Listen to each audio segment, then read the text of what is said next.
Hi friends, today recipe sambar. దానికి కావాల్సింది కందిపప్పు ఒక కప్ తీసుకున్నాను. దాన్ని కడిగి నీట్గా కుక్కర్లో 3 విజిల్స్ వచ్చే వరకు దీన్ని ఉడికించుకుందామండి.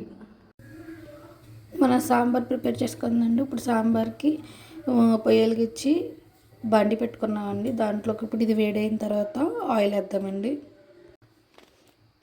వేడైందండి, ఇందులోకి ఆయిల్ వేసుకుందామండి.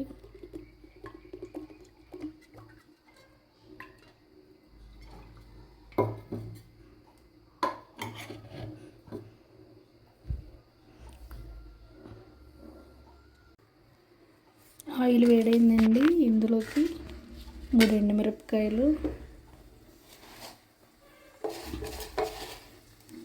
పోపు దినుసులు, ఆవాలు, అవన్నీ, కొంచెం జీలకర్ర వేసుకున్నామండి. అవి వేడైనాయండి, ఇందులో కరివేపాకు వేసుకున్నామండి.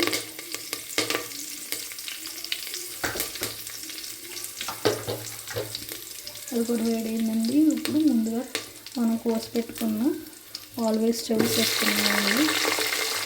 ఇందులోకి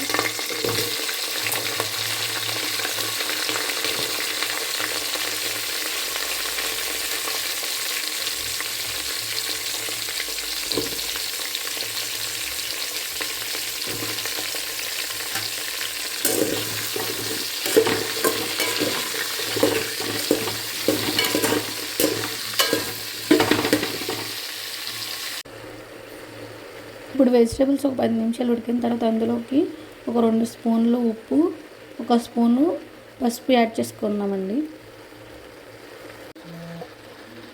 ఇప్పుడు మూత పెట్టేసి ఒక 10 మినిట్స్ ఉడికించుకుందామండి.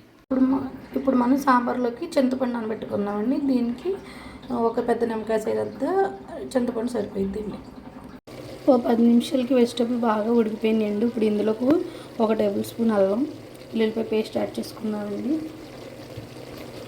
యాడ్ చేసుకొని కలుపుకున్నామండి. ఇప్పుడు వెజిటేబుల్స్ అయితే బాగా ఉడికిపోయినాయండి. ఇప్పుడు ఇందులోకి అల్లం వెల్లుల్లి పేస్ట్ వేగిన తర్వాత పచ్చివాసన పోయే వరకు వేగించి అందులో కొంచెం కారం వేసుకున్నామండి.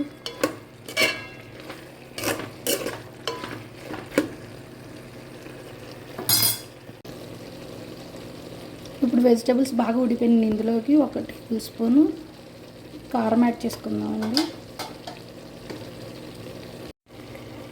ఇప్పుడు ఇందులోకి మనం ముందుగా ఉడకపెట్టుకున్న ముద్దపప్పును కూడా యాడ్ చేసుకున్నామండి.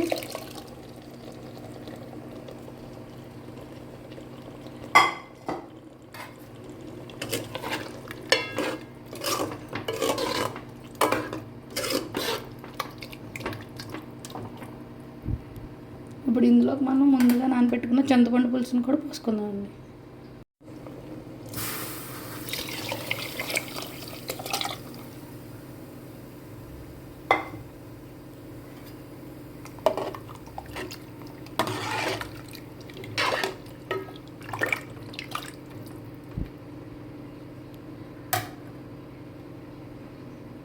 ఇప్పుడు ఇది కొంచెం ఉడికిన తర్వాత సాంబార్ పౌడర్ యాడ్ చేసుకున్నామండి. సాంబార్ అయితే రెడీ అయిపోయిందండి. లాస్ట్లో కొంచెం తాలింపు పెట్టుకొని అందులో కలుపుకోవాలండి. అంతే, సాంబార్ రెడీ అయిపోయింది. ఇప్పుడు స్టవ్ ఆఫ్ చేసుకుందాం.